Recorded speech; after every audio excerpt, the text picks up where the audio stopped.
งข้างทุ่งหนองหานตายนั่งเบิ้งฟ้าคือทอดแก้วตาเจ้าไปสิเลยพระธาตุเชิงชุมทางข่าวผู้ผ่านบ้านเฮายังคอยเสมอใจเข้มคือเกลอแท่บ่น้องสาฝนโปรยจากฟ้าเมื่อน้ำตาไหลในใจของอายเป็นห่วงคนไกลบ่มีข่าวคราว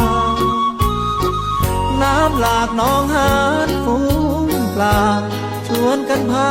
ลอยลงลำเปล่าดังใจผู้สาวที่ไปหวังอายบ่แม่นผ้าแดงบ่มีมนต์แต่งไปอ้อนไปเว้าให้คนลืมคราวคือทอดความหลังยานผู้เขียวใบมอนไปหลงคำวอนของคนมีตังยางเขาเด็ดน้ำไปใส่ต้มยำฟ้างามยามแลงข้างทุ่งหนองหานเป็นสีโศกโศกส่งใจกับนกไปบอกคนงามเจ้าสีนานวลของอาย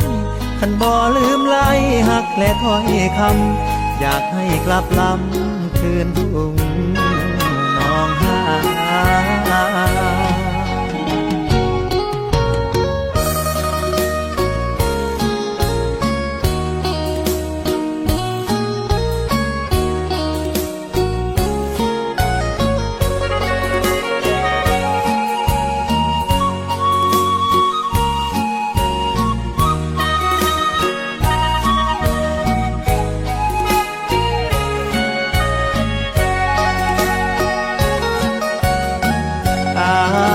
บ่แม่นผ้าแดง